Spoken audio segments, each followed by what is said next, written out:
En Radio Intereconomía, Sin palos en las ruedas, dirigido por Javier Font. Este programa te lo ofrece tu farmacia de confianza con el apoyo de Vidafarma.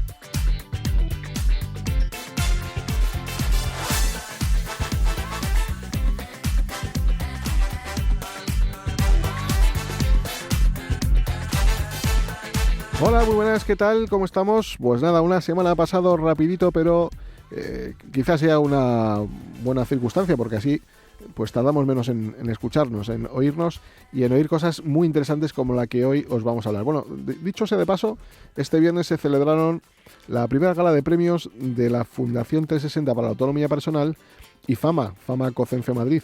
Una gala que estuvo llena de gente conocida, de mucho apoyo institucional y de grandes amigos, ¿no? Al final, bueno, ya saben que los premiados fueron muchos de ellos muy relevantes, como por ejemplo Patrimonio Nacional, por haber hecho accesible muchos de sus instalaciones que están hiper mega protegidas, ¿no? Bueno, todo es posible, como se puede apreciar. O el Hospital Zendal, uno de los hospitales que ha creado la primera unidad contra el ELA o a favor de las personas que padecen esta enfermedad. O también, por qué no decir, la Comisión Europea, creo que ha sido importante la promoción que ha hecho y el trabajo que está haciendo de velar por el cumplimiento de la Convención Internacional de los Derechos de las Personas con Discapacidad.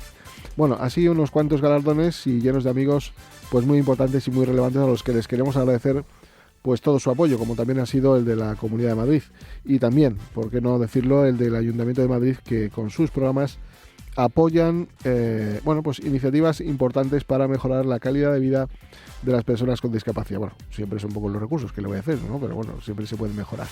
En definitiva, gracias a todos. Y hoy vamos a hablar de algo pues que ha sido y que sigue siendo un dolor de cabeza, no solamente para la administración, sino también, sobre todo, que es la parte que más nos preocupa y de la que nos vamos a ocupar, de las propias personas afectadas, ¿no? En esta ocasión nos vamos a centrar en una problemática que afecta a miles de personas con discapacidad y a sus familias. Digamos que es el estado crítico de los centros base. Estos centros, que deberían ser un pilar fundamental para la atención y valoración de la discapacidad, enfrentan serias dificultades que van desde la falta de personal hasta grandes retrasos burocráticos que dejan a sus usuarios en situaciones de incertidumbre y de gran abandono. Para quienes no estén familiarizados con el término, los centros base, digamos que son los organismos encargados de la evaluación y reconocimiento del grado de discapacidad. Un paso clave para acceder a ayudas, servicios y beneficios esenciales para muchísimas personas. Pero, ¿qué sucede cuando estos centros, en lugar de facilitar el acceso a derechos, se convierten en un obstáculo más? Las quejas de los usuarios y sus familias son numerosas y muy variadas. Miren, en primer lugar, la escasez de personal es un problema recurrente. Psicólogos, trabajadores sociales y médicos encargados de las valoraciones están desbordados, lo que genera grandes retrasos que pueden, pues evidentemente, prolongar durante meses e incluso años la resolución del grado de discapacidad. Esto significa que muchas personas deben esperar demasiado tiempo para obtener un certificado de discapacidad que les permita acceder, pues eso, a lo más importante: terapias, ayudas técnicas o incluso a una plaza en un centro de atención especializada. Pero el problema no es solo la falta de personal. La burocracia es otro de los grandes lastres de los centros base. Trámites interminables, solicitudes que se pierden en el sistema y una comunicación deficiente con los usuarios agravan la situación. Muchas familias denuncian que, tras esperar meses para una valoración, reciben informes incompletos o erróneos, obligándolos a iniciar un proceso de reclamación que solo añade más angustia a una situación que no se acaba. Y luego está la desigualdad entre comunidades autónomas. Dependiendo de dónde uno resida, pues el acceso a estos servicios puede ser más rápido o convertirse en una auténtica odisea interminable. En algunas regiones la espera para una primera valoración puede ser de unos pocos meses, mientras que en otras superan el año, llegaríamos hasta los 2 años. España está en una situación complicada con esta situación. Esta disparidad no solo es injusta, sino que vulnera los derechos de quienes dependen de estos centros. Sin embargo, no todo está perdido. Existen soluciones viables que podrían mejorar significativamente la eficiencia y el acceso a los servicios de estos centros. Entre las principales medidas que el sector de las personas con discapacidad reclama está, por ejemplo, en tomar la necesidad de aumentar los recursos humanos y materiales. Eso es una condición sine qua non, lógicamente. Es fundamental que las administraciones destinen un mayor presupuesto para la contratación de este personal.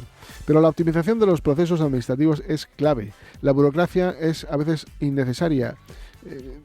Se pueden implementar sistemas de gestión de casos para casos más eficaces que agilicen la recepción y el procesamiento de solicitudes. En la misma línea, es fundamental establecer mecanismos de atención prioritaria para los casos muy urgentes. Miren, el uso de la tecnología es otra herramienta clave. No siempre, pero en algunas ocasiones puede mejorar, por ejemplo, la implementación de plataformas digitales que podría agilizar los trámites y reducir los tiempos de espera. La transparencia, algo que es importante para ver un poco la lista de espera y en qué términos se encuentra una persona hasta que le van a ver.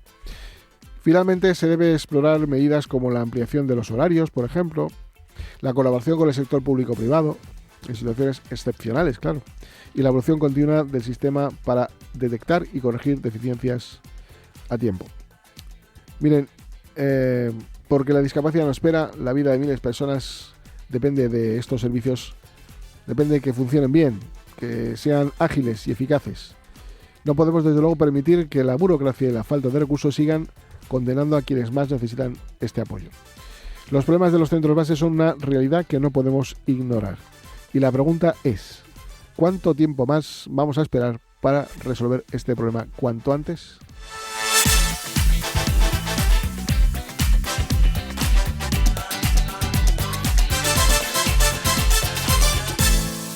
En Radio Intereconomía, Sin palos en las ruedas.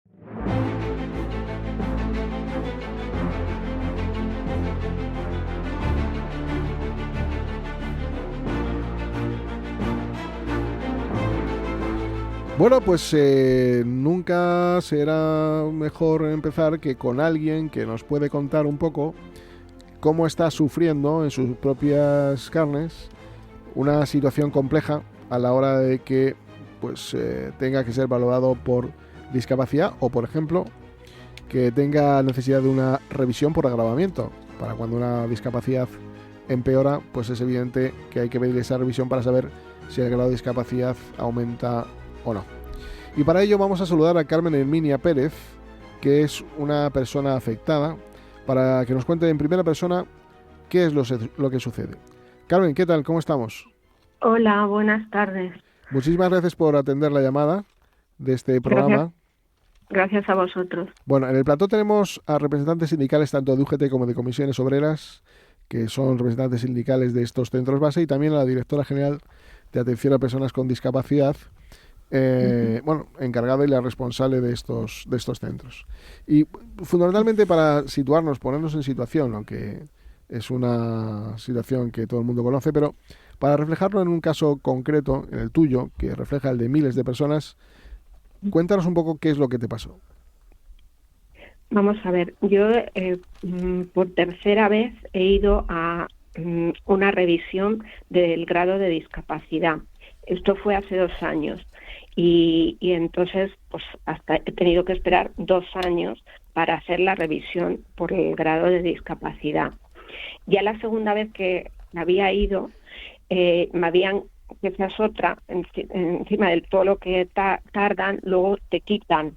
En vez de añadir, yo tengo una discapacidad permanente reconocida a nivel, o sea, actual, en el momento actual, a falta de recibir esta última revisión, que por fin fui después de 2 años, tengo un 38% solo. Y digo solo porque según médicos, según todo el mundo, sobre todo los médicos, pues debería de tener bastante más. Yo solamente ya por la edad que tengo ya debería de tener bastante más, por las enfermedades que tengo, porque luego hay discapacidades que todas son discapacidades, pero es verdad que yo lo he visto, que hay discapacidades, y lo he visto en mis propias carnes, lo he sufrido, que están más exteriorizadas o se ven más se ven antes que otras que son por enfermedades a lo mejor internas o problemas internos que a lo mejor no exteriorizan tanto, no se ven tanto. Entonces también eso dificulta. Sí, perdón. No, perdón. Desde que tú tramitaste la solicitud de valoración de la discapacidad hasta que te llamaron, ¿cuánto tiempo transcurrió? 2 años. 2 años. 2 años enteritos esta última vez. Sí. Las anteriores, sí. Y mientras tanto nadie se puso en contacto contigo para dar la cara ni decirte No, hay que problemas. Va, y llamas, nada, y llamas y no te cogen el teléfono, no hay otra forma, tienes que ir y tampoco te atienden si no es con cita, y un montón de problemas. Yo, acabé por consultando a un seguro, pues me recomendaron que fuera al defensor del pueblo, y yo fui al defensor del pueblo a poner mi queja.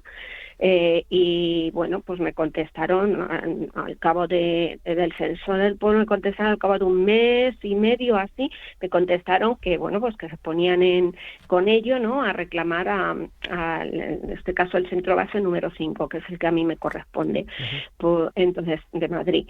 Entonces bueno, pues reclamaron por lo visto, luego me contestaron y que bueno, pues que que a ellos lo que a ellos les contestaron, que tenían falta de personal, y que por falta de personal, según ellos, pues que no digo que no sea cierto, pero que según ellos por falta de personal, pues por eso tenían lista de espera, pero que no se sabía cuándo me iba a tocar, que estaban tardando más de 2 años.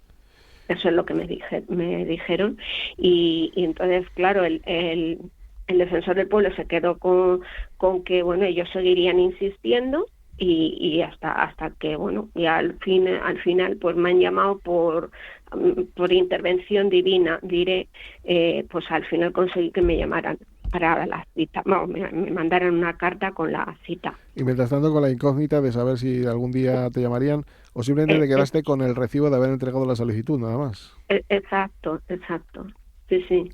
Y imposible, o sea, hablar por teléfono con él. Bueno, una vez conseguí hablar con alguien, pero como si no hablara con nadie, porque con la persona que hablé dijo que ellos no, que ya me llamarían, que ellos no sabían, que ya me llamarían, pero ¿Y nada, Carmen, ya te han valorado? ¿Ya te han revisado?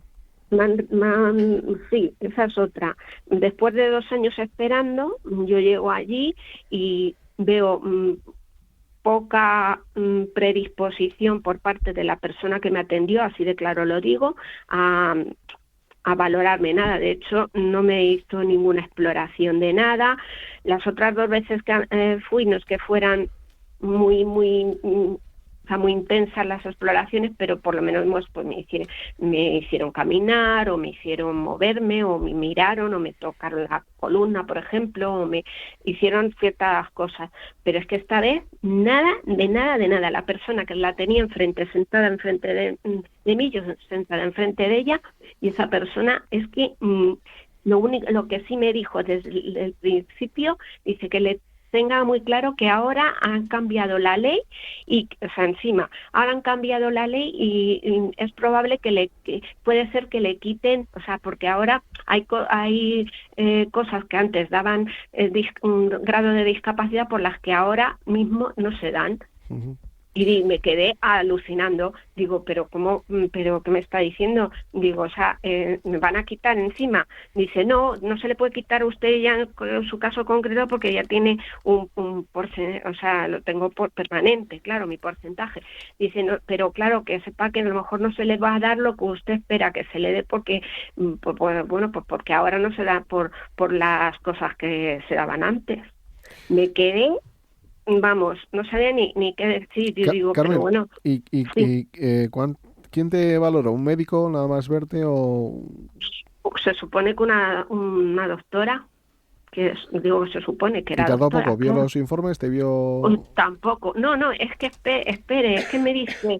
me dice, lo tengo todo aquí. Yo llevaba mis informes, porque claro, desde que yo presenté la solicitud, ya de antes, además se lo dije a ella, digo, pero vamos a ver, ya antes me quitaron, ya en la segunda revisión, me quitaron una enfermedad que la tengo, que sigo con ella, una pericarditis, aparte de que tengo otras muchas cosas que tengo diagnosticadas también de antes y de después, pero eso me lo quitaron en la segunda vez. Digo, entonces, si ya me quitaron, digo, estuve a punto, es verdad que estuve a punto, fui a los juzgados de lo social y estuve a punto de denunciar, o sea, de poner demanda contra, de impugnar esa resolución, pero claro, no lo hice por razones personales, porque tenía que cuidar de mi padre, que estaba todavía peor, que también sé de discapacidad por él, también sé mucho Carmen, más por él. Carmen, quédate con nosotros si quieres, oyendo un poco el programa y en el momento que quieras intervenir. Perdón, que me enrollo a lo mejor. Sí, lo único, las intervenciones, si vas a hacer alguna que sea breve, porque hay muchas personas aquí en el estudio y se acorta el tiempo. No, solamente quédate escuchando y si en algún momento quieres intervenir, pues nos lo dices y te daremos paso. Vale. Directora general, Alejandra Serrano, es directora general de la Comunidad de Madrid de Atención a Personas con Discapacidad, de la que dependen los centros base en esta comunidad. Así están las cosas. Hola, ¿qué tal, Javier? Bueno, en primer lugar, agradeceros la invitación que me habéis hecho hoy para participar en este programa, un programa además de radio muy exitoso, que tengo que decir que sé además de primera mano que siguen muchísimas personas, no solamente con discapacidad, sino muchos ciudadanos de la Comunidad de Madrid. Y también me gustaría poner en valor y pues darte la razón en que fue un exitazo total la gala que tuvo lugar el viernes para la entrega de premios de fama, así que enhorabuena. Bueno, quiero saludar a mis compañeros de tertulia y por supuesto a Carmen. No me hago el spoiler que iba a hacer ahora la presentación de los representantes sindicales. No voy a decir quiénes son, pero sí que me gustaría saludarles y por supuesto a Carmen, que ha sido una usuaria de un centro base, como bien ha explicado, y efectivamente las revisiones por valoración pues actualmente están establecidas así, es decir, te valoran y hasta que no pasan 2 años pues no puedes solicitar la revisión a no ser que haya habido pues un agravamiento de algunas de las circunstancias por las cuales te valoraron. Aún así, es cierto que actualmente tenemos un tiempo medio de espera de 310 días en la Comunidad de Madrid para ser valorado. Si bien somos la tercera comunidad que menos tiempo de espera hay que esperar para ser valorado, porque como bien has explicado antes, Javier, pues hay otras comunidades autónomas en que pueden estar 1 año, 2, incluso algunas 4, pues debemos de seguir implementando medidas para acortar estos plazos. En cuanto a la valoración de los profesionales, tengo que poner en valor el gran trabajo, el esfuerzo y el compromiso que tienen todos estos profesionales, cientos de profesionales que trabajan en los centros base. Actualmente en la Comunidad de Madrid hay 9 centros base y el CRECOVI, que es el que valora a los niños de 0 a 6 años, y estas personas que trabajan en estos centros base de valoración y orientación pues es que realizan una magnífica labor, y lo único que hacen es pues aplicar un baremo estatal que por cierto fue modificado por el Real Decreto 888/2022 y que supuso un antes y un después en la valoración de la discapacidad, yo diría que en toda España, porque es que ha habido unos problemas tremendos en todas las comunidades autónomas para poder implementar este baremo con el Baredi, que es la herramienta de valoración que muy bien ha explicado Carmen, que así además se lo transmitieron a ella. Es decir, pues actualmente el Baredi pues establece unos ítems que anteriormente pues no se establecían. ¿Qué pasó con la implementación de este Baredi en el 2023? Pues que se paralizaron muchísimo los centros base, no solamente de la Comunidad de Madrid, sino de toda España, porque pues hubo que poner en marcha la interoperabilidad del mismo y tener un periodo de formación de los profesionales. Mientras que en otras comunidades autónomas se dejó de valorar, en la Comunidad Autónoma de Madrid, insisto, gracias al esfuerzo de muchos profesionales, no solamente del gobierno de aquella época de la Comunidad de Madrid, se continuó valorando. Lo que pasa es que con la mitad de las valoraciones que estaban. Y efectivamente, pues este Baredi ha trastocado pues esas valoraciones que se hacían. Y además, otra cuestión que ha señalado Carmen, muy acertadamente, es la falta de profesionales. Hay una falta brutal de profesionales, sobre todo médicos, pues en toda España, y que afecta para completar los equipos de valoración, que lo que hace es que pues haya vacantes. Nosotros tenemos 43 equipos de valoración en toda la Comunidad de Madrid, y de ellos pues hay muchos equipos incompletos porque existen vacantes de médicos. Llevamos años exigiéndole al Gobierno que haga un plan de, pues precisamente de esto, ¿no? De formación de profesionales, pues para poder cubrir todas estas necesidades que tenemos. ¿Qué hemos hecho en la Comunidad de Madrid para intentar cubrir pues estos perfiles profesionales en estos últimos meses? Pues contratar otras figuras profesionales, que lo permite además la ley, como pueden ser los fisioterapeutas, para poder valorar a estas personas que llevan pues en muchos casos pues meses para acceder a estas prestaciones que puede darles el grado de discapacidad. El caso de Carmen, director general, sí. No es que no haya pasado esos 2 años, sino que pedía una revisión por agravamiento, pero desde hace tiempo no cortaba ese periodo de tiempo que tenía que esperar 2 años, con lo cual estamos fuera de esa circunstancia que se entendería, porque es así lo que dice, pero realmente no ha sido ese el motivo. Pero bueno, vamos a seguir avanzando si parece bien. También ya les presento, tenemos a María Jesús Díaz, que es representante sindical de Comisiones Obreras, y a Maripaz Alonso, que también es representante sindical de Comisiones Obreras, y a Roberto Navarro Rodríguez, de UGT, que es secretario general de la sección sindical con la Consejería de Familia, Juventud y Asuntos Sociales. ¿Qué tenemos que decir al respecto? ¿Cómo está la situación?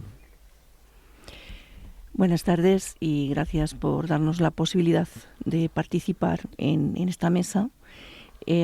Yo soy María Jesús Díaz Galán, soy presidente del Comité de Empresa, soy delegada de prevención del Centro Base 2, donde llevo 34 años de ejercicio. He estado siempre en el área administrativa, he visto pasar pues muchas cosas a lo largo de estos años, y eso me da pues un poco de visión sobre las cosas, ¿no? Entonces, a mí me gustaría puntualizar algunas pequeñas cosas que podrían avanzar en este sentido. Los centros base, el personal que los integra siempre han sido, aparte de la dirección y del equipo de administración, que es gente bastante válida y yo diría que profesionales, muy profesionales y muy vocacionales. Están los médicos, los psicólogos, los trabajadores sociales, los pedagogos, los técnicos de orientación profesional y los distintos profesionales del área de tratamientos. Actualmente hay 10 centros bases en la Comunidad de Madrid. Las áreas de priorización para acortar los tiempos de espera empezaron por los mayores de 75 años, bueno, ahora también, que se agrupaban en el centro base número 8. Los niños, para darle prioridad a los menores de 6 años, se empezaron a atender en el centro base 10 Crecovi en Doctor Castelo. También se le dan, por supuesto, prioridad a las enfermedades raras, a las mujeres maltratadas, y casi todos los expedientes que entran en un centro base tienen que ver con la valoración de la discapacidad, inicial revisión o por oficio, porque se detecte alguna irregularidad. Pero también se hacen expedientes sobre tarjetas de estacionamiento inicial, sobre adecuaciones de vivienda, sobre orientaciones profesionales y adecuaciones al puesto de trabajo, y cuestiones derivadas de bien para empleo, bien para tratamientos, bien para valoración de la discapacidad, de la que se derivan desde tiempo inmemorial, derechos de todo orden, tanto frente a Hacienda, económicos, como de prestaciones no contributivas, como de tratamientos para los pequeños, y distintos accesos a distintos servicios. Luego ya se creó dependencia, y lo que nosotros valorábamos como tercera persona se valora en unos casos en el centro base 8 y para la prestación por hijo a cargo, y en otros casos en la propia área de dependencia. Además de atender a personas con discapacidad, atiende a otros sectores de la población. Digamos que tienen, ¿no? tienen discapacidad, pero empiezan viniendo, pues lógicamente, derivados de otras áreas. Eso más algo tremendo que tiene que ver con dos áreas. La digitalización, que empezamos teniendo pues en el año que pasamos el Centro Base 2 de ser de Los Mesejo a Melquiades Biencinto, pasamos de 65.000 expedientes a 120 y tantos mil que andamos ahora. ¿Esto qué quiere decir? Pues que tenemos dos factores. Uno, el papel, que es terrible, que la digitalización está recayendo sobre los propios trabajadores de administración de los centros base, y el otro es las telemáticas. Ahora, antes se llegaba al registro normalmente y tú registrabas y andando. Ahora entran vía registro con cita ingente, vía registro postal, que se recepciona y, lógicamente, no solamente se da de alta, sino que se devuelve a la persona su justificante. Y vía telemáticas, que esa es la bomba.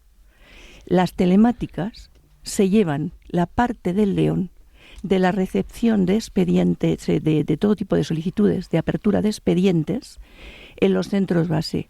De manera que, por mucho que se incremente el personal administrativo en los centros base, si la parte del león se la lleva a la recepción de las telemáticas, sigue habiendo personal de menos para llevar los equipos, para atender otro tipo de tareas que también lo hacemos. De hecho, cuando llega cualquier cosa de cualquier ciudadano, nosotros devolvemos al ciudadano una llamada de teléfono si es necesario, si es una telemática pidiendo información, o resolvemos su cuestión y se le da noticia de ello. Luego tenemos la parte de, en tiempos cuando era menos la demanda, se podía contemplar muy seriamente el asunto de la calidad que imponía la cita y el tiempo necesario para que un médico, un psicólogo y un trabajador social, acompañado de su auxiliar administrativo, que era el secretario de la Junta, de cada una de los equipos de valoración, se dedicaran a ver en profundidad ese tema. En todas partes se sabe que cuando hay un incremento de la demanda, el tiempo se acorta y ya empezamos a hablar no tanto de calidad como de cantidad. Eso es terrible, pero es un hecho. Y eso está teniendo pues parte de la respuesta a la problemática, y es la gran demanda. Ha habido un incremento de la población en la Comunidad de Madrid importante, y esto hace que las telemáticas sean un horizonte sin final. También es verdad que ha podido haber un gran incremento porque en la época de pandemia sufrimos un parón. Eso a lo mejor ha habido un trabajo acumulado y es lo que ahora eso ha aparecido. Absolutamente. Sí. La directora general quería matizar algo, creo. No, simplemente para entrar un poco en diálogo, sí. Efectivamente, un poco en relación a lo que estabas comentando, se priorizan una serie de expedientes que son, para completar, que también son los de enfermos de ELA, enfermedades raras, mujeres víctimas de violencia, y a los menores de 7 a 18 años y los mayores. Esos son los que actualmente están priorizados, además, en todos los centros base, pues porque entendemos a nivel interno, además, siguiendo el criterio de los profesionales, que son aquellos que tienen pues una mayor necesidad de ser valorados, y también aquellos que lo necesitan por motivos laborales, que eso son casos un trabajo, efectivamente. En cuanto a la digitalización, decir que este año, en principio, tendría que estar digitalizados ya todos los expedientes de valoración que están en los centros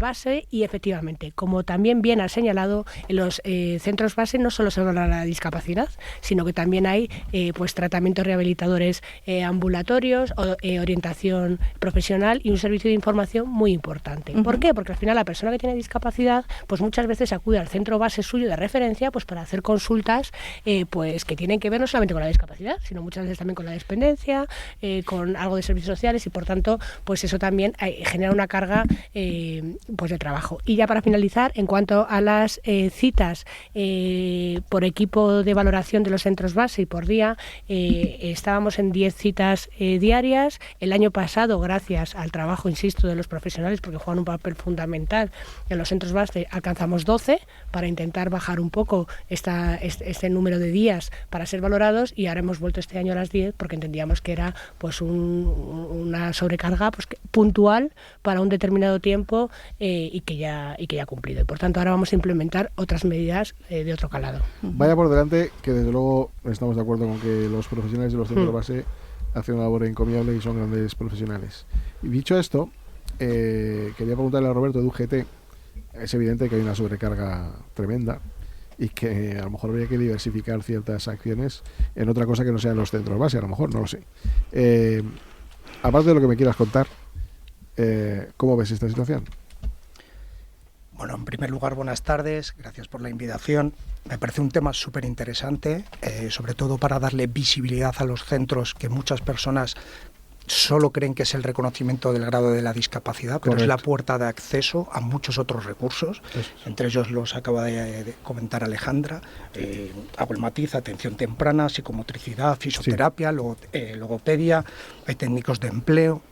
O sea, es un centro en el que al final es multidisciplinar y se intenta abarcar toda la casuística en función no solo de la patología, sino del acceso y la reinserción dentro de lo que sería el ámbito no de la discapacidad, sino del mundo normalizado.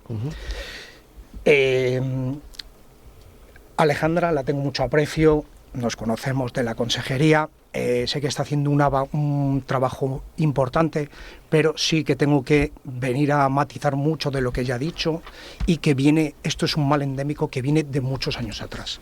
He traído un pelín, no quiero tampoco extenderme mucho para que los demás compañeros puedan hablar y decir un poco la situación en la que están los centros de base, porque creo que está ahora mismo empezando a ponerse el modo alarma. Como la luz roja que tenemos aquí, yo le tengo que corregir a Alejandra, porque no nos podemos hacer trampas al solitario. Los 310 días que dices a 28 de febrero es contando con el centro de menores, el CRECOVI, el centro base 10, y esa estadística está realmente condicionada porque si no el tiempo sería mucho mayor. No de los 2 años, que hablamos de la revisión que hablaba Carmen, sino de manera de las solicitudes de entrada inicial, ¿vale? Lo que ocurre es que las revisiones repercuten mucho a la hora de la valoración.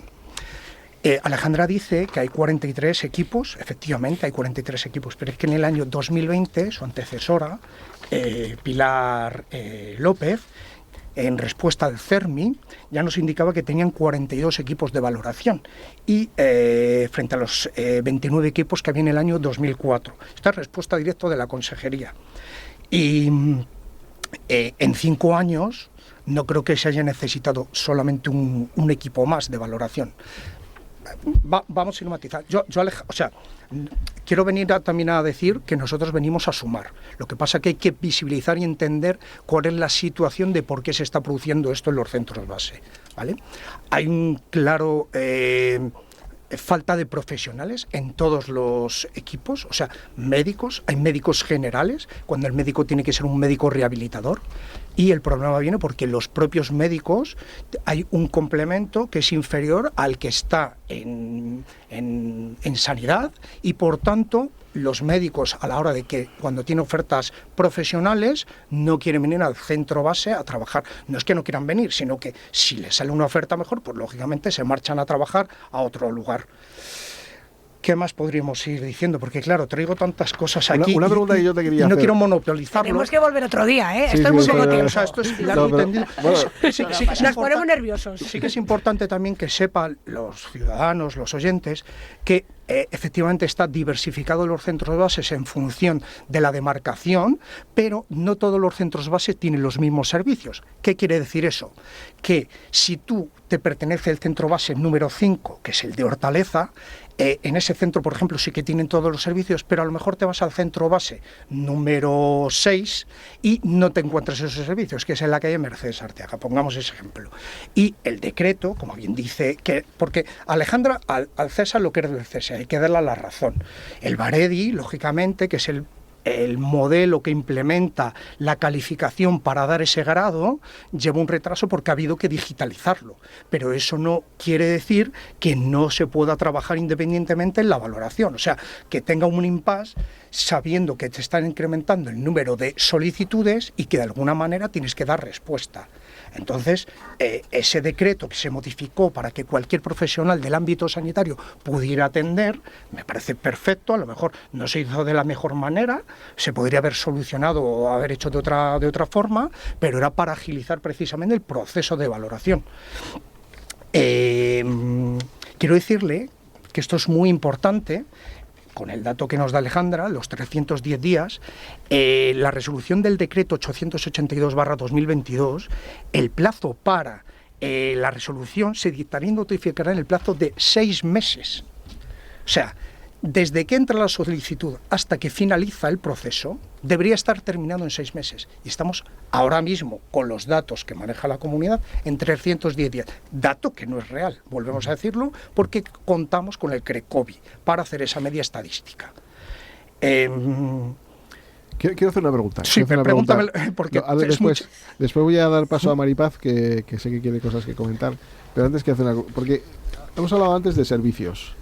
Y hay una red asociativa que atiende a personas con discapacidad, que tiene agencias de colocación.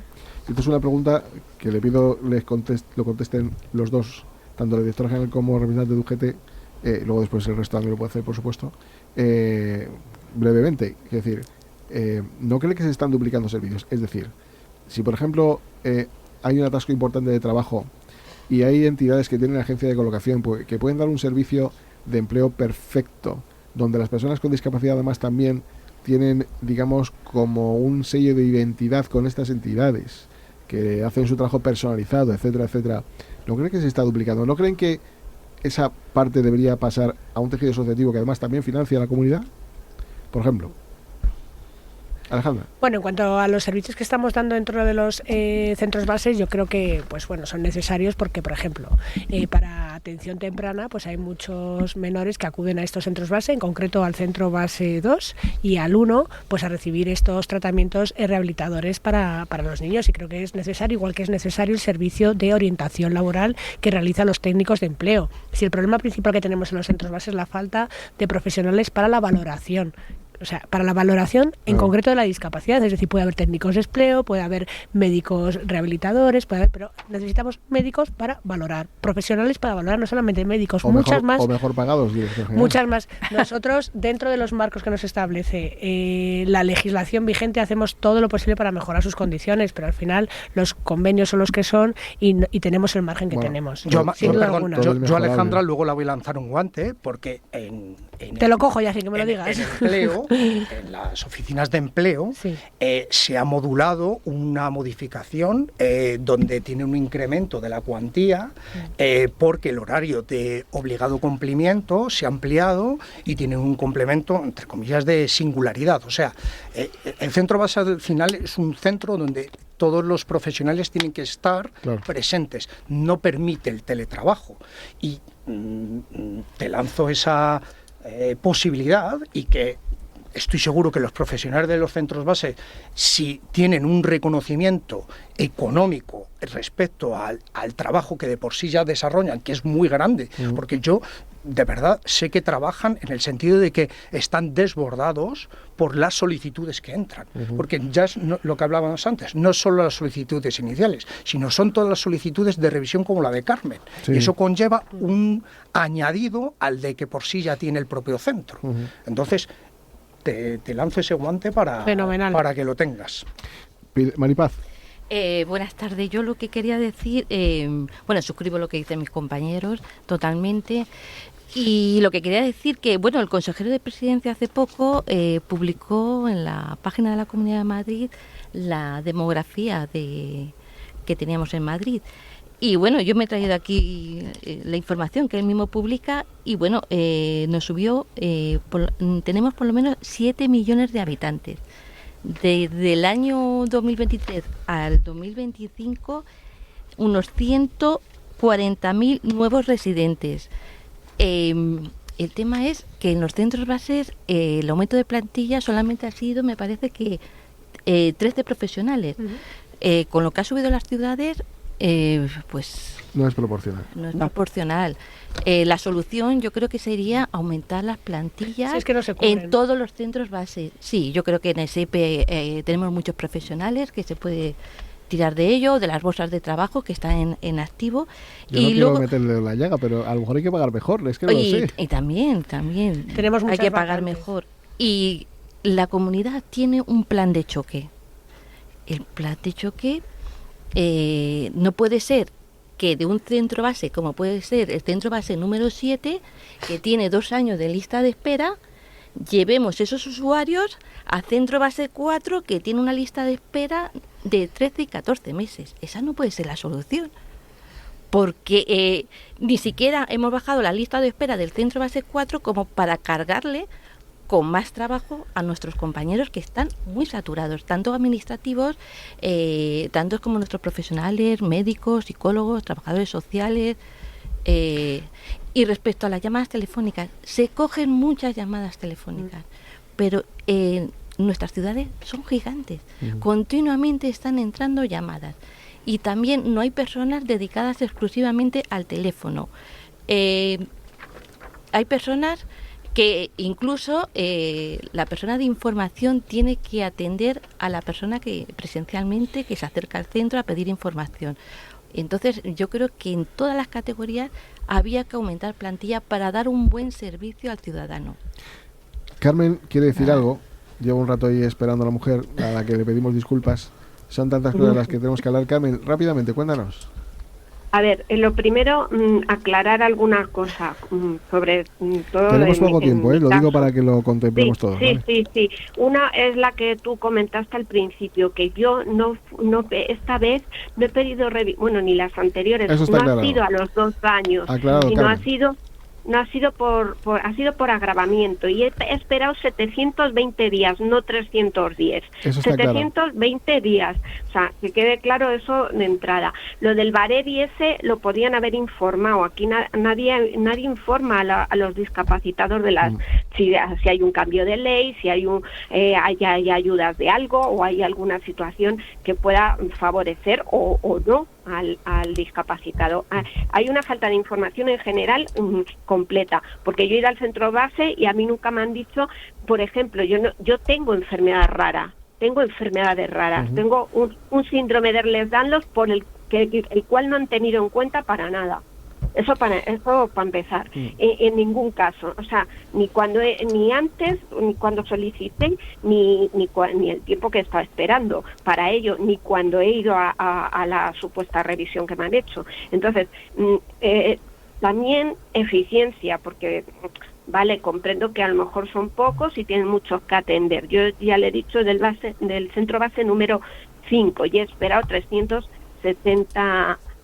720 días, exactamente. Entonces, primero, información, y pues también una atención un poco más adecuada, ¿no? Que estamos tratando con personas, no estamos tratando con números Carmen, de ninguna clase. Le vamos a lanzar una pregunta a la directora general, que además es un tema que yo creo que cuesta poco dinero.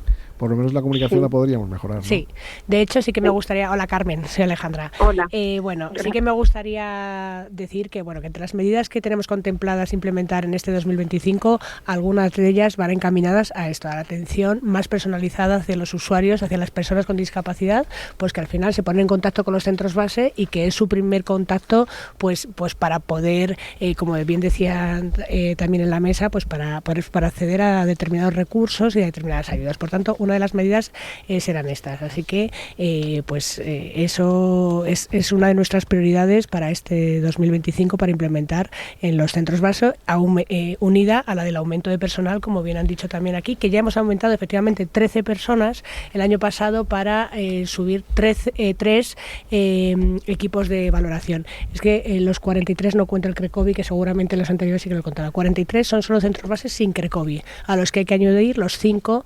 equipos de valoración que tiene el CRECOVI. Así que una de las medidas será, y además en la estrategia que presentamos, pues así Spoiler, sea. Spoiler. Promocional. No, pero Maripaz decía algo que a lo mejor es importante valorar, y es, ¿no sería conveniente crear algún centro base más y reconfigurar los que hay en todo el territorio? Vamos a esperar a ver vamos a ver en el 2025 cuáles son las medidas que implementamos. No sabía nada, ni me han dicho nada. Desde el año 2014, que es la última vez que se hizo el CRECOVI, no se ha hecho ningún otro centro. Supuestamente hay uno en Leganés, que se quiere abrir, pero no está dotado de personal, porque el CRECOVI se dotó con el personal de otros centros base, que eso quiero hacer ese matiz. O sea, no se contrató gente nueva para un centro, sino que se trajo de otros centros. Yo no había nacido, que no, que es broma. A ver, repito que Alejandra hereda cosas que no tiene la culpa. Yo me llevo muy bien con ella. Ojalá cualquiera de los que estamos aquí tuviera la posibilidad de cambiar las cosas. Efectivamente. Sí. O sea, lo que pasa estamos, no solamente yo, todo el gobierno regional estamos de verdad. Y una de nuestras prioridades es mejorar el tiempo de espera para valorarse de las personas que así lo solicitan porque tienen una posible discapacidad. Es un compromiso y en eso está volcado todo el gobierno regional. Quiero hacer un matiz, y es que los servicios sociales, desde que se implementaron y cómo ha ido creciendo hasta ahora, y entre ellos la rama tiene muchos tentáculos, la discapacidad y la dependencia son los dos grandes tentáculos ahora mismo en los que la ciudadanía accede a recursos.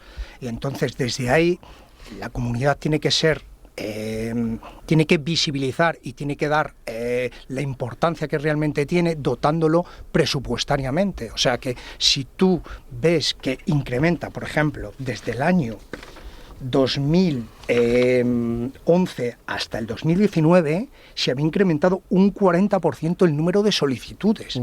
Y no estamos hablando del COVID, cosa que hablabas de hablar tú, Javier. Sí. Ha incrementado más, y eso tiene que tenerlo presente, y para eso están las memorias, el número de las solicitudes, el ratio de los profesionales. Tú no puedes estar, tú tienes que atender con un servicio de calidad, eficiencia y eficacia. No es un pase aquí, firme usted, deme el papel y ya hemos terminado. Sí, que más vale la calidad que la cantidad. Que la cantidad, esa era la historia. Por terminar, y para encargarle deberes a la directora general, ¿qué me dicen los representantes sindicales a modo de tips? 5 cada uno, por favor, si me dicen qué es lo que habría que hacer para que esto mejorara. Bueno, pues evitar que el Baredi se convirtiera en un expendedor de discapacidad. ¿Baredi qué es? Porque hablamos Baredi de es la herramienta con la que se pone en marcha el Real Decreto 88 en la que se sube la información 2022. para que todo el mundo lo entienda. Exactamente, ¿no?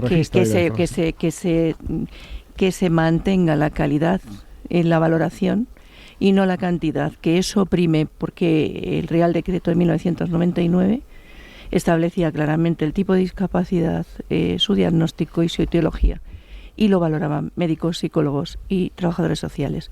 Sí es cierto que hay 3 personas haciendo una labor, yo diría que titánica, que son 3 fisioterapeutas. Los fisioterapeutas también existen en los centros base, pero para tratamiento. Y se han contratado 3 para que valoren cuestiones médicas.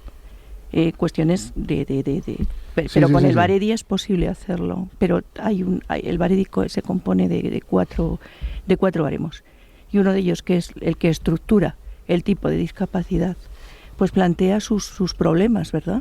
Porque un médico tiene eso que llaman el ojo clínico. De hecho, con los psicólogos se primó el tema de la calidad, tanto es así que en su día los que no tenían un máster de psicología clínica dejaron de valorar, se les apartó de la valoración. Y estamos hablando de calidad en el servicio, tanto de la valoración de lo médico, lo psicológico y lo social. Y sin embargo tengo que quitarme el sombrero ante el trabajo que se está haciendo por parte de esos 3 fisioterapeutas, que realmente es un rompehielos, pero es un rompehielos que lo sitúa en una situación terrible, porque es una situación en la que los médicos dicen, no podemos dar 4 años de carrera, una residencia, claro, y la formación a personas que son de otra profesión. Y sin embargo se llegó a un acuerdo con el Colegio de Fisioterapeutas para hacer este intento. Pero este intento realmente es, yo me atrevo a decirlo, para ellas 3, que son 3 jabatas, un regalo envenenado, porque se tienen que enfrentar a muchas cuestiones. Sí. Roberto, sí, brevedad, por favor, que nos echan. Voy a intentar ser lo más rápido posible. Lo primero es dentro de la situación que estamos ahora mismo, porque los brindis al sol, pues ahí se quedan. Entonces, ¿qué se puede hacer ahora mismo? Pues lo del incremento de la jornada de obligado cumplimiento, con una dotación de un complemento para todos los equipos, que creo que incluso motivaría a los profesionales a poder pues desarrollar dentro de su profesionalidad, el saber que va a estar reconocido. Hacer más equipos en turno de tarde. Hay centros que no tienen turno de tarde. Los EVOs es el equipo de valoración y orientación, que es un médico, un psicólogo y un trabajador social. Yo los incrementaría. Creación de nuevos centros por el incremento de la población, como hablaba la compañera, donde se demuestra que cada vez hay más acceso y por tanto hay que diversificar más. Haré una carta de servicios, como ha dicho Carmen, porque hay muchos usuarios que no saben realmente qué recursos son los que dispone un centro base, tan sencillo como en sanidad. Hay cartas de servicio donde viene muy específico y muy concreto qué servicios que te van a prestar. Y por último, le quería decir a Carmen, matizarle una cosita, y es que el decreto dice que en los centros base no se valoran ni diagnósticos ni pronósticos. Lo que se hace es las secuelas presumiblemente estables que se derivan de los procesos patológicos. ¿Qué quiere decir? Si tú, Carmen, has empeorado y has tenido un agravamiento, tus informes lo que deben de decir es que de donde estabas diagnosticada ahora estás peor que cuando en su momento te dijeron que tenías X. Ahora tienes X más Z. Claro. Entonces quiero también porque los profesionales, no quiero que se ponga en duda a ellos, no es que no te quieran atender o que no te hagan un triaje a la hora de decidir qué tienes nuevo. Ellos ya tienen los informes, pero ellos no, a lo mejor con lo que tú le llevas, a lo mejor no te dice que tengas una secuela de esa patología, que por la pericarditis. A lo mejor la pericarditis, no soy médico, pero se ha derivado a otra patología. Maripaz, ¿algo que añadir rápidamente? No, yo me reafirmo en el aumento de plantilla en todos los profesionales, en administrativos, en médicos, trabajadores sociales, en personal de tratamiento, fisioterapeutas, psicomotricidad, logopedas. Claro. O sea, yo creo que esa es la solución, aumentar las plantillas, porque la población pues ha aumentado. La demografía. Directora general, por terminar, no me haga algo que luego tenga que hablar, porque no, ya finiquito, de verdad. Ya finiquito. Bueno, pues yo tengo que poner en valor el trabajo que se ha hecho en el 2024, poner en valor a todos los profesionales que han dado lo mejor de sí mismos en este 2024 para intentar bajar la lista, el tiempo de espera medio para ser valorado. Hemos contratado 13 nuevos profesionales, creando 3 equipos nuevos de valoración, hemos digitalizado los expedientes, hemos hecho una territorialización de los centros bases, hemos contratado nuevas figuras profesionales y también una sugerencia que además también nos hizo Fama. Tengo que decir que hemos incorporado y potenciado las valoraciones por informes, algo que también ha sido muy importante y ha sido un hito. Y para finalizar, lo que le pido al Gobierno es que haga ya por fin un plan estratégico de recursos humanos y que nos permita cubrir las vacantes que tenemos en todos los centros bases. Y ya por último, Carmen quería decir algo. A ver, Carmen. Sí, primero, bueno, como el señor UGT, decirle que yo no pongo en duda a los profesionales, pero sí que me explique cómo hago que los médicos, porque llevo muchos años peleándome con los médicos, porque yo tengo enfermedades raras, algunas de ellas, y llevo peleándome con los médicos de la Seguridad Social años. ¿Cómo les hago yo poner en esos informes si ha empeorado o no empeorado? Es que Carmen, eso no lo pone. Carmen, tenemos que hacer nunca lo ponen. Otro capítulo, nunca. Pero con la Seguridad Social, porque no es competencia de estos señores. Bueno, y una cosa, lo de mayores, yo no soy todavía mayor de 75, no sé si llegaré, pero lo he pasado con mi padre, que en paz descanse, lo de la discapacidad. Sí. Y yo ahí veo un problema, no sé si en la actualidad sigue igual, pero él tuve ese problema. Como no, por falta de accesibilidad no le podía llevar al centro de base, no le pudieron dar todo el porcentaje, aunque llevaba todos sus informes de Parkinson y etcétera, y de un montón de cánceres y de todo que tenía, no le pudieron dar toda la valoración. Y ahí creo que se podría también hacer algo, pienso yo, no lo sé, no soy bueno, cada caso es una cosa a tratar de manera muy personalizada.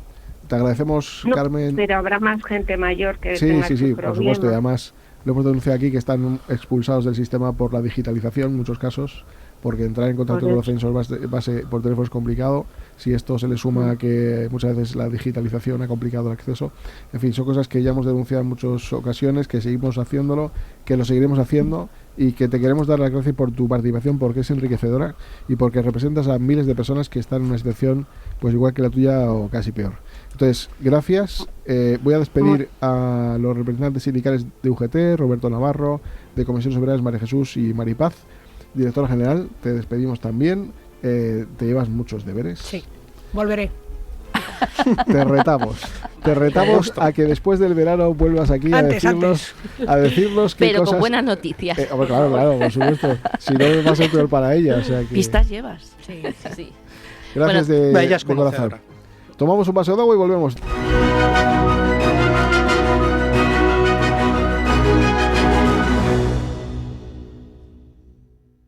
¿Has pensado en cambiar tu bañera por plato de ducha? ¿Asearte se ha convertido en un desafío por las barreras? Confía en los mejores. En Ecoducha di adiós a tu bañera sin obras ni molestias. Acaba con todas las barreras y disfruta de la ducha con más garantías y seguridad. Trabajamos con los mejores fabricantes de platos de ducha, mamparas y accesorios para personas con movilidad reducida. Llámanos e infórmate sin compromiso en ecoducha.net o en el 91 36 73 86 4.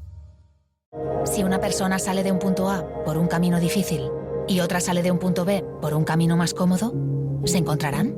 Acompañamos a personas en situación vulnerable desde la infancia hasta el final de su vida, porque nosotros no creemos en las coincidencias, creemos en las oportunidades. Fundación La Caixa. Solo es progreso si progresamos todos. ¿Sabía usted que unos pies con problemas pueden paralizar nuestro ritmo de vida? Le proponemos una solución indolora, con una mínima incisión y con anestesia local aplicando las técnicas más avanzadas en cirugía del pie. Clínica Jiménez, calle Alcalá 378. Diagnóstico gratuito, 91 367 0071. Centro reconocido y autorizado por la Consejería de Salud y la Comunidad Económica Europea, 91 367 0071. La tradición y la innovación se dan la mano en El Séptimo Toro. El mundo del toro comentado por los mejores especialistas. El análisis de la actualidad desde una perspectiva diferente. Todos los domingos a las 11 de la noche se lidia en Intereconomía El Séptimo Toro con Carmelo López y Gonzalo Bienvenida.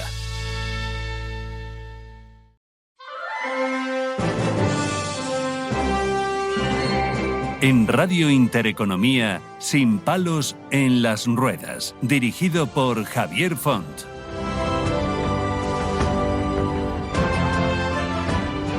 Bueno, pues vamos al siguiente punto de orden del día, como diría aquel, después de un debate intenso. La verdad que nos hemos alargado en el tiempo, pero ha merecido la pena. Es algo que pasa en toda España y hemos tenido de referencia a la Comunidad de Madrid, que también es un problema importante. Es así, la vida nos lleva a tener que acercarnos a lo que más próximo tenemos, como algo que desgraciadamente se produce en otros territorios. Pero ahora vamos a hablar de algo que también le preocupa a muchísimas personas. Bueno, ya no solamente por una cuestión de estética, sino ahora vamos a hablar por una cuestión de salud. Vamos a hablar de la obesidad, que ni más ni menos es una condición caracterizada por un exceso de grasa corporal, pues que puede afectar muy negativamente a la salud. Se considera una de las principales preocupaciones de salud pública a nivel mundial, pues debido sobre todo a la alta prevalencia y sus graves consecuencias para la salud. Miren, esta condición se define generalmente como el índice de masa corporal. Seguro que han oído ustedes cuando van al nutricionista, cuando se pesan, cuando le miden. Suele ser un IMC de 30 o más y está relacionada con una serie de factores como el comportamiento, la genética, el entorno y la disponibilidad de muchos alimentos. Es decir, que también los factores sociales es un tema importante. Mire, como siempre, traemos al estudio gente pues que nos puede ilustrar y mucho, grandes profesionales. Y para ello tenemos a Inmaculada Luengo, que es nutricionista del centro IMEO. ¿Qué tal, Inmaculada? Hola, ¿qué tal? Buenas tardes. Gracias por venir a vernos y sobre todo para, como decía, ilustrarnos un poco sobre qué es la obesidad. Hay una cuestión que me gustaría preguntar. Primero, ¿qué diferencia hay entre sobrepeso y obesidad? Sobre todo hay una diferencia del porcentaje de grasa. Sobrepeso se sitúa, por ejemplo, en el caso de las mujeres, de un 30 a un 35%, incluso a veces 38%, y en el caso de los varones un poquito menos, porque los varones a partir de 20-25% se considera sobrepeso. En el caso de obesidad sería, en el caso de las mujeres, de 35% de grasa en adelante y en varones a partir de 30%. ¿Por qué se considera una enfermedad crónica la obesidad? Por todos los problemas que conlleva. Es decir, muchas veces hablamos en consulta que es una enfermedad silenciosa. ¿Por qué?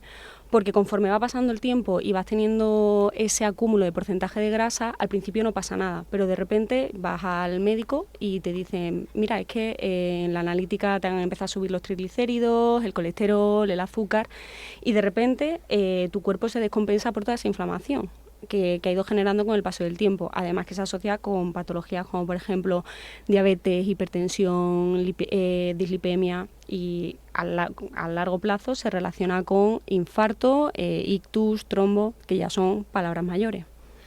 De alguna manera, digamos que conocemos la obesidad mórbida, pero ¿hay otros tipos de obesidad también?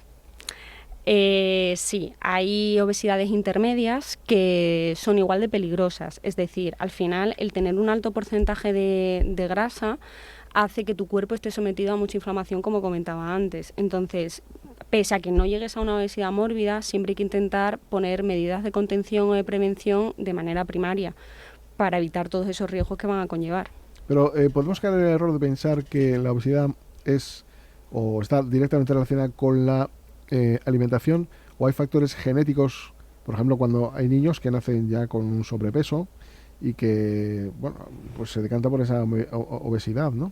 No sé si mórbida o cualquier otra definición, pero ¿esto es un factor genético en muchas ocasiones? Sí. Nosotros lo que hacemos en esa primera consulta en IMEO es que nunca podemos dar un diagnóstico o un tratamiento antes de hacer un análisis exhaustivo de la persona. ¿Por qué?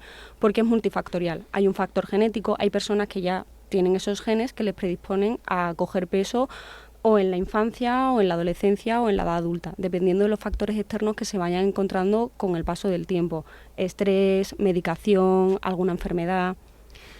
Muchas veces vemos, por ejemplo, es algo que dices, ¿cómo puede ocurrir que una persona pueda coger tal sobrepeso cuando desde edades de persona jovencita estaba delgado, era deportista, y de repente es como si eclosiona y de repente pues aparece una obesidad pues complicada, ¿no?, a nivel de salud.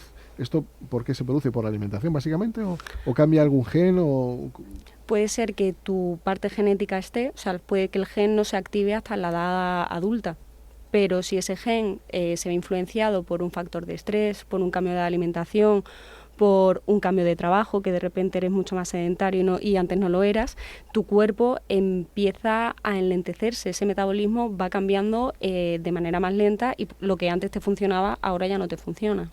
¿Y qué derivaciones tiene una obesidad, sea la que sea? Es decir, ¿qué tipo de principales enfermedades puede ocasionar, más allá de las conocidas como puede ser problemas coronarios, diabetes, ¿qué otras cuestiones? De movilidad, claro, un problema de movilidad importante, luego inflamación crónica, alteración de la microbiota intestinal, ¿no?, que son las bacterias que tenemos en nuestro intestino, y también se puede influenciado el estado de ánimo, la salud mental, porque son personas que han sufrido mucho durante toda su vida. Son personas que han intentado bajar peso con muchas dietas, con muchos tratamientos y que no la han podido conseguir, y eso al final la autoestima y el estado de ánimo lo acaba machacando. ¿Y hay cierta relación entre obesidad y algunas enfermedades como puede ser el cáncer, por ejemplo? Sí, puede estar relacionado, porque al final la persona que tiene obesidad, no siempre, pero en un gran porcentaje, suelen tener un estilo de alimentación poco saludable, mucho alimento ultraprocesado, mucho azúcar, mucha harina refinada, que al final son la fuente de energía para las células cancerosas. Si esa célula acaba mutando a una célula cancerosa, es relativamente probable de que sea un factor. Más bien que el producto son los condimentos con los que se hacen, conservantes, colorantes. Sí, que suelen ser pequeñas cantidades, como siempre nos dicen, no pasa nada en pequeñas cantidades, pero son muchas pequeñas cantidades que se acumulan y al final se convierte en algo cancerígeno. Oiga, esto no es muy normal, ¿no? Que nos digan que esto puede producir enfermedades y sigamos comiendo. ¿Cómo lo ven esto en términos, no sé, éticos, morales? Claro, esto ocurre por el desconocimiento de la persona. O sea, si el usuario no sabe las consecuencias que tiene todo este tipo de alimentos, lo come sin mirar. O sea, no piensa en todo ese daño que le puede producir, y esto viene en parte a que hay muy poca educación nutricional desde la infancia. Es un problema de salud pública a nivel primario. ¿Qué condimentos podríamos fijarnos cuando vamos a la compra de decir, uy, esto fuera cancerígeno, aunque sea una micra? El azúcar. Además lo esconden, pues, colorantes, conservantes, claro, además, este tipo de cosas. Algunos ciento tal, pues hay que tener cuidado porque encima se relacionan con mayor sensibilidad intestinal.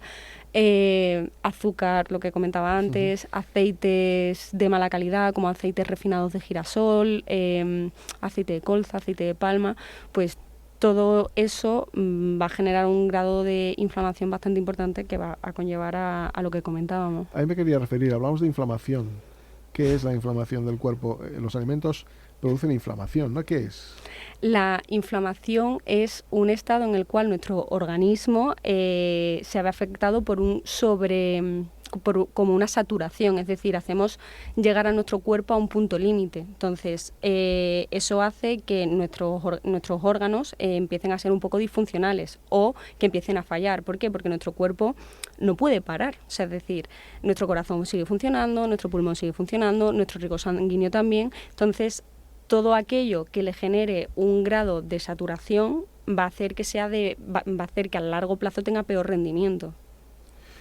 Ahora entremos un poco a cuáles son las pruebas diagnósticas para evaluar una obesidad. Vale. Nosotros en IMEO siempre lo que hacemos es que es un primer análisis de la historia médica, es decir, vemos patología, qué medicación y sobre todo muy importante cómo ha sido la historia del paciente con el peso a lo largo de toda su vida. Es decir, si tuvo obesidad en la infancia, en la adolescencia, se ha tenido un momento muy, muy importante, porque a partir de los factores externos vamos a determinar qué tipo de tratamiento va a necesitar. Y luego, por otro lado, hacemos un análisis de composición corporal, pues por ejemplo, vemos el porcentaje de grasa, la grasa visceral, que es la que realmente es preocupante, la que rodea nuestros órganos, y cómo está la tasa metabólica. Y luego hacemos un análisis de hormonas y neurotransmisores relacionados con la alimentación. Por ejemplo, hay dos hormonas muy importantes que son la grelina, que es la hormona del hambre, y la leptina, que es la hormona de la saciedad. Si estas dos hormonas no están reguladas, el paciente tiene muchas más señales de hambre y tarda mucho más en saciarse. Entonces eso hace que el círculo se vaya retroalimentando, es decir, como necesito más cantidad de comida, no termino de saciarme, esto a veces suele ir asociado de ansiedad también, o sea, la ansiedad que vive con nosotras. Sí. Y todo eso hace que el diagnóstico tenga que ser muy fino. ¿Qué papel juega, o mejor dicho, es posible ser metabólicamente saludable con la obesidad? Pues por ejemplo estamos hablando de que tengamos unas tasas metabólicas medias tirando a altas, gracias pues por ejemplo a un consumo adecuado de proteínas, buena masa muscular, hacer ejercicio de fuerza, y eso va a hacer que nuestro metabolismo nos dé un poco de cuartelillos a la hora de comer. Pues por ejemplo si tenemos el metabolismo alto y el fin de semana nos hemos pasado un poco, pues generalmente no va a pasar nada. Pero si tenemos la tasa metabólica baja, ahí hay un problema. ¿Por qué? Porque esa persona que ha tenido un pequeño exceso el fin de semana, a lo mejor lo arrastra durante 2-3 semanas. De todas maneras me dicen, cuando uno está en régimen, que a veces lo está, pues va un fin de semana y suele ser los días donde rompes la frontera, ¿no? Te vuelves loco, ¡wow, fin de semana, venga chicos, lo que haga falta!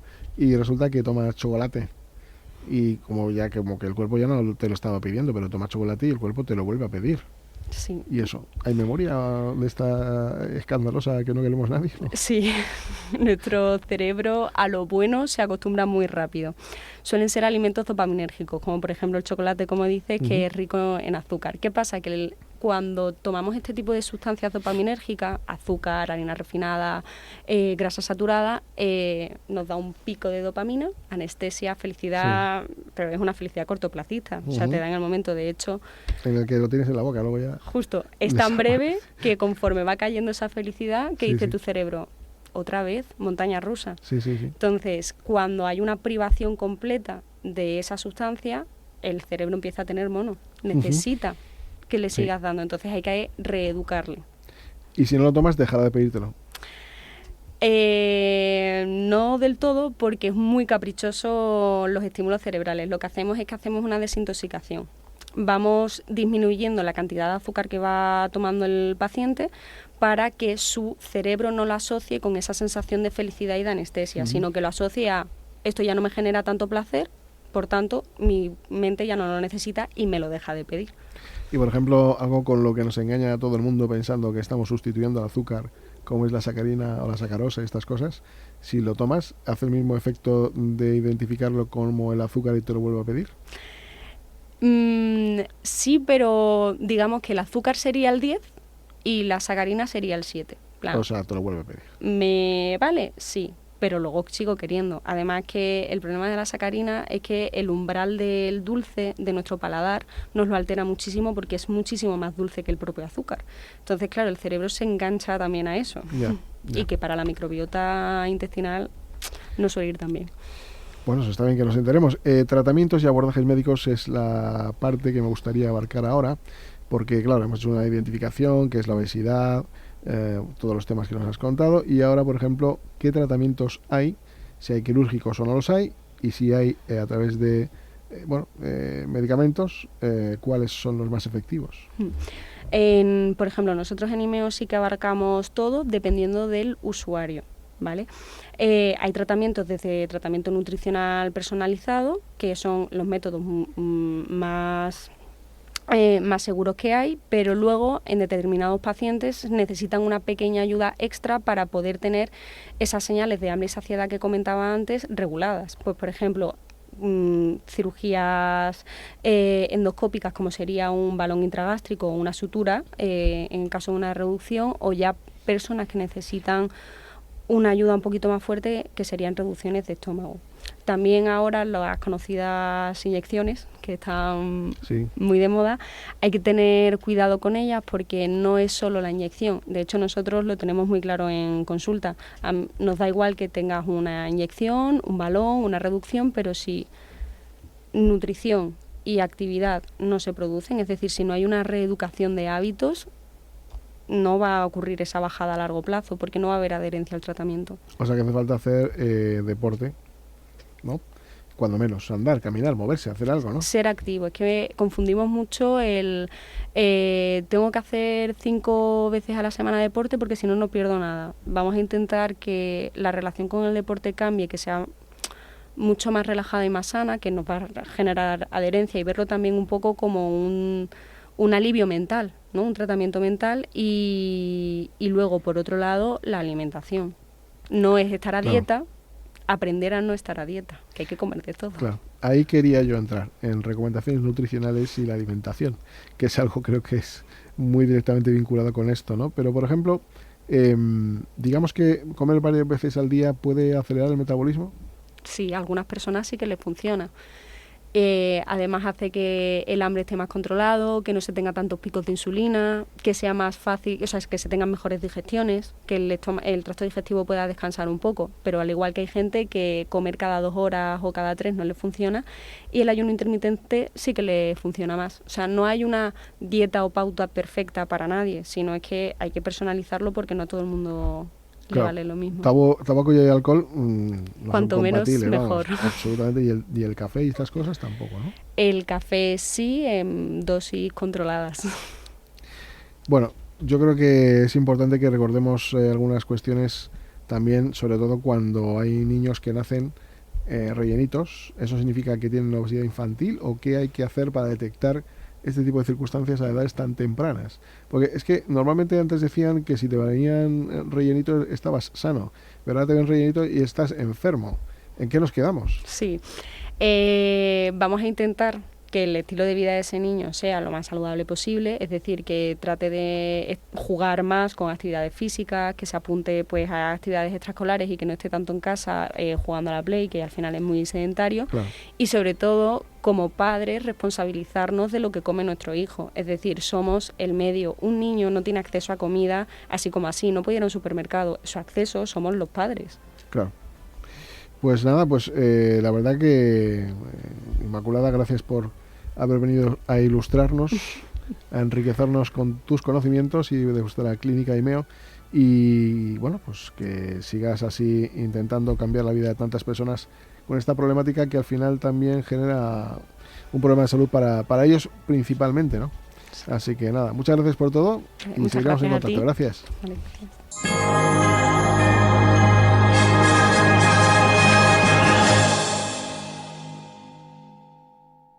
Dicen que en esta vida hay que vivirlo todo.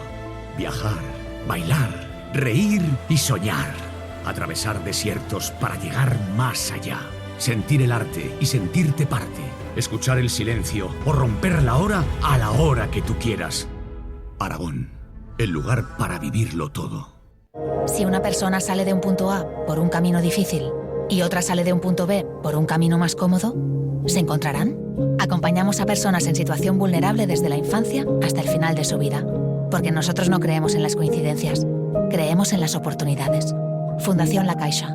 Solo es progreso si progresamos todos. Las noches de lunes a jueves en Radio Intereconomía te convocamos a Disidencia Deportiva, un programa diferente, independiente, apasionante, disidente y deportivo. Disidencia Deportiva, de lunes a jueves a las 11 de la noche, tu tertulia de deportes en Radio Intereconomía.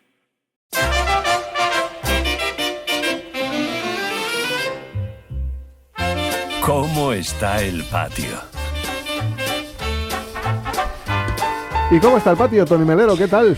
Bueno, pues si yo te contara, Javier, muy buenas, Cristian, buenas radioyentes, está regulín el patio, ha terminado la Isla de las Tentaciones y no sabemos qué hacer, Javier. Pues, yo no sé qué hacer.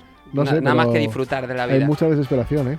Sí, yo te lo digo porque es que además es un programa que, oye, que ve gente inteligente, ¿eh? Yo tengo amigos muy inteligentes y lo ven. O bueno, inteligentes no, a lo mejor listos. Bueno, pero... es como un estudio sociológico para ver cómo hay bichos por ahí que se mueven con dos patas. Eso lo has dicho tú. Todos nuestros respetos, ¿eh? No, yo tengo muchos amigos, además tanto de la... Bueno, amigos no, pero conozco gente de tanto de la Isla de las Tentaciones como mujeres, hombres y viceversa. Conozco gente. Te recomiendo First Dates, también es un experimento humano. First Dates, ¿no? Vale. Y también conozco a gente que hay de ahí y ya eso contaré offline. Bueno, vale. Vamos con un par de noticias. Esta vez son nacionales las dos, sabes que normalmente traigo una internacional y una nacional. Lo que pasa que una de ellas es de Estado, entonces pues también se puede considerar internacional, ¿no? Porque dice la noticia: descubrimos los regalos más curiosos que ha recibido el rey Felipe en los últimos meses. Y esto es que de cada 2 años sacan una lista porque tienen que especificar todo lo que ha llegado a la Casa Real. No pueden quedarse nada fuera ni que haya pasado ese exhaustivo control de seguridad, digámoslo así. Transparencia. Eso es. Y entonces, pues, dicen, por ejemplo, prendas así que yo he sacado que me han parecido curiosas. Le han regalado varios ponchos. ¿Ah, sí? O sea, que no solamente una persona pensó que era una buena idea, sino que varias han pensado que era una buena idea regalarle un poncho a su majestad. Una bicicleta. Podemos sacar también ahí unos gemelos. Él tiene 2 niñas que parecen gemelas, pues le han regalado unos gemelos. Y una que me ha sorprendido mucho, unos azulejos. ¿Qué han pensado que podía hacer el rey con unos azulejos? ¿Ponerse a tabicar el baño? Alguno diría algún mensaje así raro. El caso es que ha recibido como más de 300 regalos. Una auténtica burrada. Y esto es de 2023. El de 2024 todavía no ha llegado. Pero como digo, como tiene que pasar ese proceso de control de seguridad, se evitan ese momento, ese mal rato que se pasa cuando te regalan algo y no te gusta.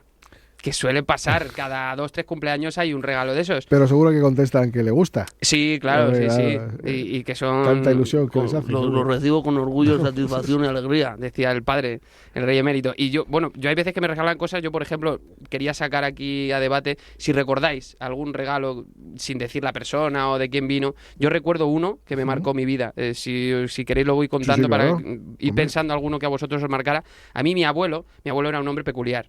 Peculiar es una palabra palabra que le definía muy bien. Y mi abuelo, cuando yo tenía 9 o 10 años, me trajo de regalo de cumpleaños 2 kilos de naranjas de Valencia. Ese fue el regalo de mi abuelo.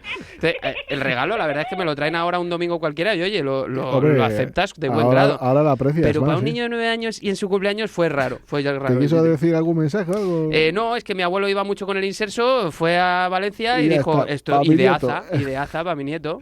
Original, sí. Y luego, por ejemplo, quería también sacar a debate, como veo que no a vosotros os han regalado todo, os ha gustado en vuestra vida. Hemos tenido una vida muy dura. Habéis tenido suerte. Una infancia complicada. A mí cada 4 o 5 regalos hay uno que digo, lo voy a cambiar. Por ejemplo, ¿qué le regalaríais? ¿Qué se os ocurre regalarle al rey Felipe o a la familia real? ¿Se os ocurre algo que digáis, mira, si a mí me diesen la oportunidad de darle un regalo en mano, yo le daría esto? Una varita mágica, a lo mejor. Una varita mágica. ¿Viene con segundas? ¿Hay algo ahí que me esté perdiendo, Javier? Bueno, por si acaso puede cambiar cosas. Vale. Hacer un poco más. Hombre, yo si existiese una varita mágica se la regalaría a muchas personas, Javier. Sí. A mí el primero. A mí también, sí. Yo le regalaría, por ejemplo, un micro de estos de karaoke para ser el rey de las fiestas. Tenía que decirlo. Por ejemplo, el otro día que estuve viendo el musical del libro de Book of Mormon, una auténtica barbaridad como musical, pues le regalaría el libro de Mormón. Porque estaría gracioso que si se convierte un Borbón mormón. O sea, ya solamente por las risas... Por la rima ya, vamos. Yo se lo regalaría. Y luego le regalaría una hamburguesa. Una hamburguesa porque el rey Felipe siempre que come una hamburguesa la convierte en la Burger King. Y ¿tenemos tiempo para una rapidita? Sí. Otra que dice, José Manuel Parada, al que yo tengo la suerte de conocer desde hace años, dice la noticia, José Manuel Parada desmonta la noche de pasión de Bárbara Rey y Chelo García Cortés. Abren comillas. Yo estaba allí con ellas. Yo, el primer recuerdo que tengo de Parada, además, es en Cine Barrio. Yo veía cuando ponían las películas de Joselito. Sí. Es un hombre muy intenso. Salía, bienvenidos a Cine Barrio, versión española, aquí con Pablo Sebastián. O sea, que se reía como el malo de las pelis. Parada, es así muy bonachón, pero luego... Dice, cuidado que viene Parada. El caso es que, por resumir, el periodista, José Manuel Parada, se sentó la semana pasada en un programa de televisión para contar su versión sobre aquella noche entre Chelo García Cortés y Bárbara Rey. Bárbara ya reconoció en su momento que ella y Chelo tuvieron una noche de pasión hace muchos años y, por acotar también la noticia, Chelo y Parada, yo esto no lo sabía, estuvieron casados entre 1974 y 1984.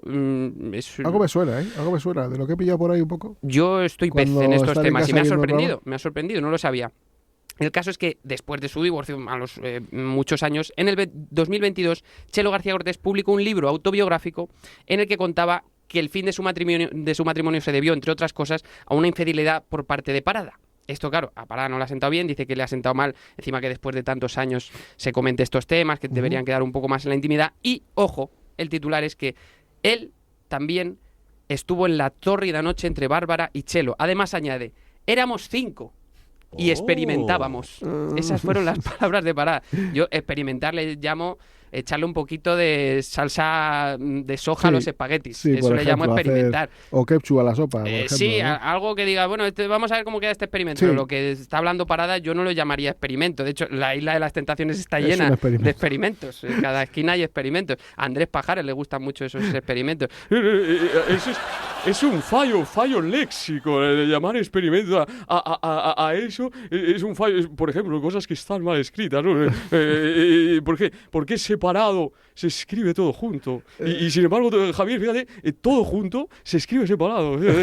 Es un fallo léxico. O por ejemplo, ¿por qué a la bota le llaman bota y a la pelota si lo que bota es la pelota y no la bota? Esto es de Cantinflas. ¿Y por qué a la cómoda le llaman cómoda y a la cama si lo cómodo es la cama y no la cómoda? Fallos del lenguaje. Pero bueno, yo mando un saludo a José Manuel Parada si nos está escuchando, que no se lo tome a lo personal, lo mío no, que yo no he dicho nada, lo de Chelo García Cortés, y bueno, pues que las cosas de la pareja queden en intimidad, a menos que participes en la Isla de las Tentaciones. Exactamente, nosotros no nos hacemos cargo de las palabras que dicen nuestros invitados y eso queda ahí también. Yo me hago cargo de las mías, sí. Bueno. Un saludo, Manuel. Bueno, oye, pues nada, así está el patio. Así está el patio, vamos a por seguimos más. Y continuamos. Un segundito y estamos aquí rápido.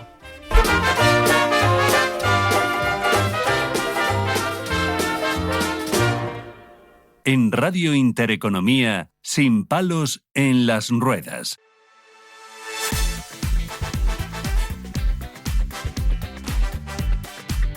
Este espacio se lo ofrece Ecoducha, la forma más segura de ducharse.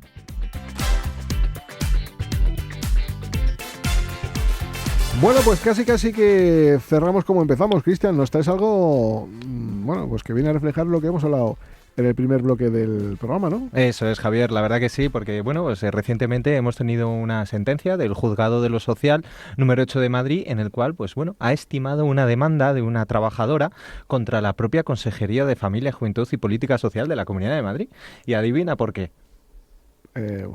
¿Algún problema de los centros base? Quizás. ¿Algún retraso? ¿Falta de personal? Por ahí van los tiros, por ahí van los tiros. Sí. Bueno. Pues resulta que, bueno, pues este caso en 2023, en enero de 2023, esta persona pues hizo una reclamación del grado de discapacidad.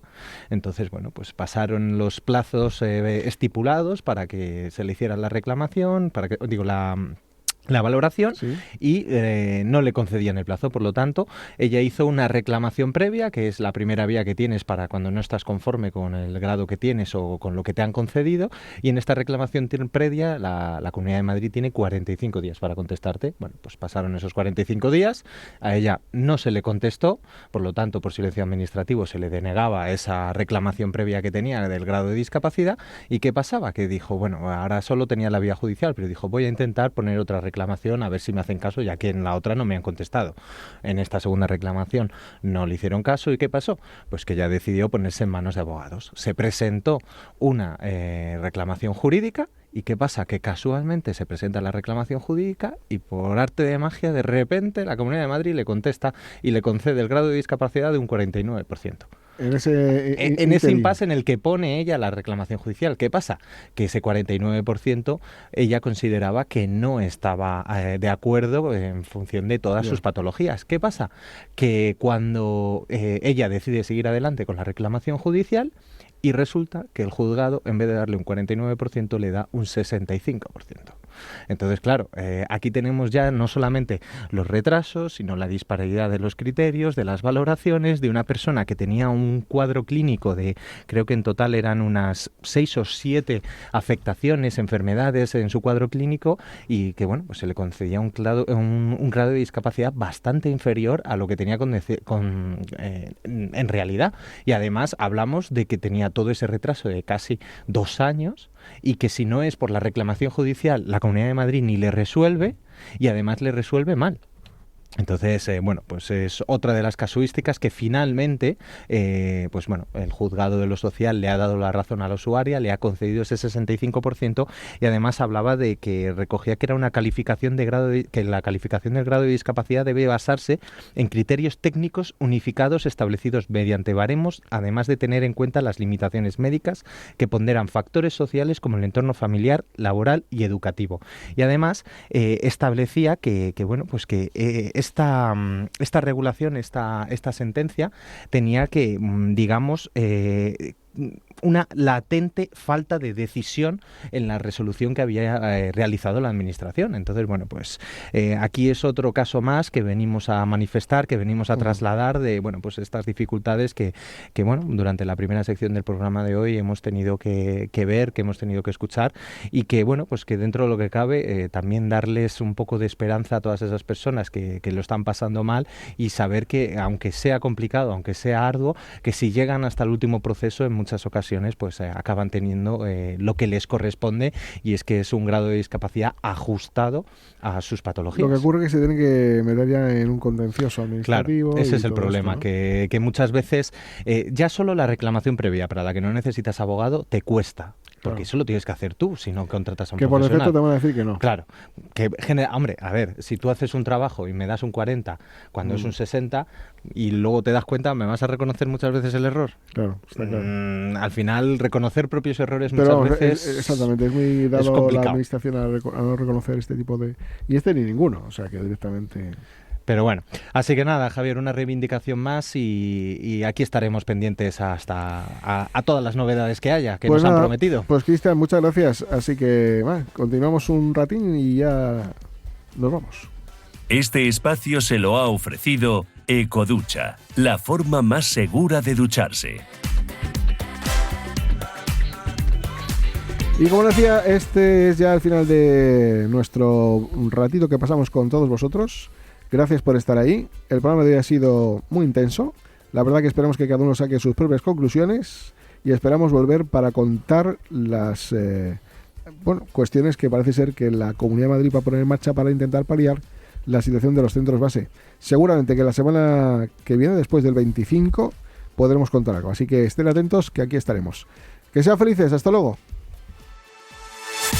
Este programa te lo ha ofrecido tu farmacia de confianza con el apoyo de Vidafarma.